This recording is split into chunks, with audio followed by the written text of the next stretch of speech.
अब इसके बाद मैं आज के मुख्य अतिथि आनंद सर को यहाँ पर बुलाऊंगा और सर आएंगे आप लोगों को 26 जनवरी के बारे में और हम सभी लोगों को सीख देंगे। सर आपका हार्दिक स्वागत है। धन्यवाद।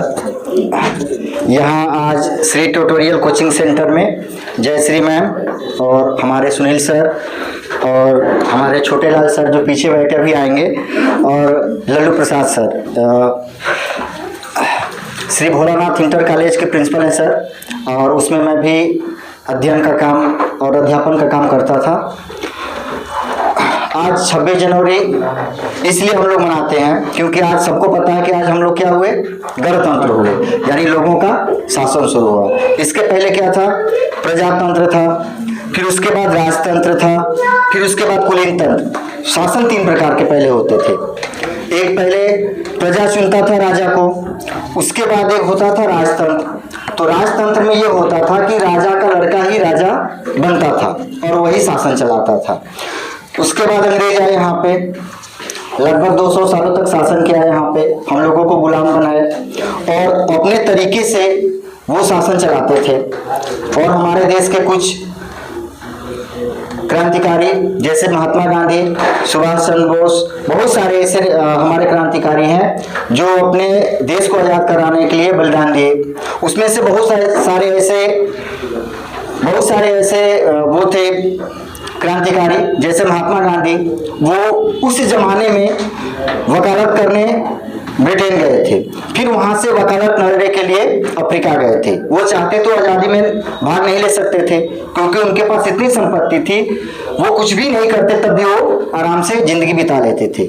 फिर भी वो अपने देश के लिए अपने ऐशो आराम की जिंदगी छोड़ करके देश को स्वतंत्र कराने के लिए लड़ाइयाँ लड़ी और आगे आगे चल करके बहुत सारी क्रांतिकारी आंदोलनों में भाग लिया। जैसे असहयोग आंदोलन हुआ, बहुत से भारत छोड़ो आंदोलन हुआ, बहुत सारे ऐसे सविनय अवज्ञा आंदोलन हुआ।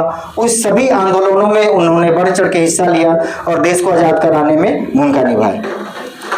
वैसे सब लोग जानते हैं कि 26 जनवरी 15 अगस्त को हम लोग आते हैं, झंडा फहराया जाता है, लड्डू खाते और चले जाते हैं। जानते हैं कि 15 अगस्त को हम लोग स्वतंत्र हुए, यानी हम लोग दूसरों के अधीन थे, वहां से हम लोगों को अधीनता खत्म हुई, हम लोग स्वतंत्र हो गए।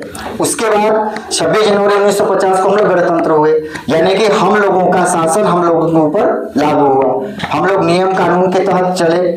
आज इस स्थिति में है कि हम लोग बैठ करके पढ़ाई कर रहे हैं, हम लोगों के ऊपर किसी का दबाव नहीं है, किसी का जोर नहीं है, किसी का शासन नहीं है कि नहीं तुम इस स्कूल में ही पढ़ो, तुम यही भाषा बोलो, तुम यही कपड़े पहनो, तुम यहाँ ही रहो वहां रहो। हम कहीं भी अपने देश में स्वतंत्र पूर्वक घूम सकते हैं, फिर सकते हैं, रह सकते हैं, कई भाषा बोल सकते हैं। हमारे ऊपर कोई बंदिशें नहीं है कि हम यही भाषा ही बोले, कोई भी भाषा बोल सकते हैं। मुख्य रूप से हम लोग ज्यादातर संख्या में हिंदी ही बोलते हैं। हमारे देश में, हमारे संविधान में 22 भाषाओं को मान्यता मिला है। उन 22 भाषाओं को अलग अलग राज्य में अलग अलग तरह के लोग बोलते हैं और मुख्य रूप से हम लोग हिंदी बोलते हैं। पर इस आज़ादी के पर्व में हम लोगों को ये सीख लेना चाहिए कि जिस प्रकार से हमारे जो पूर्वज थे, क्रांतिकारी थे, अपने देश को आज़ाद कराने के लिए लड़ाइयाँ लड़ी और वो पढ़े लिखे थे। ऐसा नहीं कि वो अनपढ़ थे, केवल बंदूक लेकर के गोली मार करके जीत गए। गांधी जी भी पढ़े लिखे थे, उस जमाने में वकालत करते थे। आज के इस क्षेत्र में भी, इतना बड़ा क्षेत्र है, ऐसा कोई व्यक्ति नहीं होगा जो विदेश में पढ़ता हो, ऐसा कोई व्यक्ति नहीं होगा। उस जमाने में वो विदेश पढ़ते थे और विदेश पढ़ने के आने के बाद ऐशो आराम की जिंदगी छोड़ करके देश की लड़ाई में कूद पड़े और हम लोगों को आजाद कराए।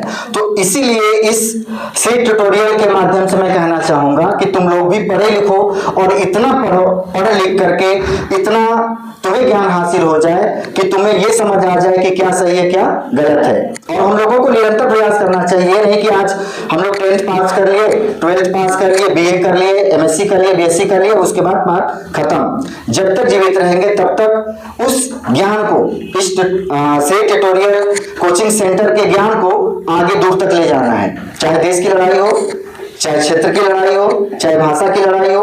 देखो भाषा में भी बहुत सारे विवाद होते हैं कि वो इस क्षेत्र का भाषी है, वो हिंदी भाषी है, वो तेलुगु है, वो तमिल है, गुजराती है, मराठी है, उड़िया है, बहुत सारी भाषाएं हैं। तो उन भाषाओं को लेकर भी लड़ाइयाँ चलती हैं। पर हम लोगों को याद रखना चाहिए कि हम लोग भारत में रहते हैं, हिंदुस्तान में रहते हैं और इस 28 राज्य में 22 भाषाओं को मान्यता मिला है, पर हम लोग क्या हैं? एक है। हम लोग क्या हैं? एक है। क्या है? इंडियन है, भारतीय है। पढ़ लिख करके जब तक हम लोग नहीं पढ़ेंगे, जब तक हम लोगों को ज्ञान नहीं होगा, तब तक हम लोगों को ये नहीं पता चलेगा क्या सही है क्या गलत है। बहुत सारे बच्चियों ने कुछ बच्चियों ने नारी सशक्तिकरण पे भाषण दिया कि आज के समाज में कैसे नारियों को फुसला करके, बरगला करके उनको किसी ऐसे रास्ते पर ढकेल देते हैं जहां से वापस वो नहीं आ पाती हैं। इतना बात याद रखना चाहिए कि जो भी माँ बाप 18 सालों तक अपने बच्चों को पालते हैं, उनकी सेवा करते हैं, उनको हर एक चीज देते हैं जो उनको चाहिए होती है, कपड़ा से लेकर के स्कूल की फीस लेकर के उनकी जो भी मांगे होती पूरा करते हैं। और कुछ ऐसे अराजक तत्व होते हैं जो तुमको 2-4 दिन में अच्छी बातें करके तुम्हारे दिमाग को डाइवर्ट कर देते हैं, तुम्हारे दिमाग को भुला देते हैं, या तुम लोग सोचते हो कि ये बहुत ज्यादा केयर करने वाला है, पर ऐसा कुछ नहीं होता। कहीं ना कहीं उनके अंदर लालच होती है, चाहे वो गलत हो चाहे जो भी हो। आज के जमाने में सब लोग जानते हैं, सोशल मीडिया के माध्यम से सब लोग सुनते हैं कि क्या हो रहा है समाज में, पर तुम लोग उस चंगुल में एकदम नहीं रहना है। पढ़ लिख लो, समझ लो क्या सही है क्या गलत है। जो 18 सालों में तुम्हारी पूर्ति कर रहा है, 4 दिन में वो व्यक्ति तुम्हारी मांग कैसे पूर्ति कर देगा? कहीं ना कहीं से तो लालच है।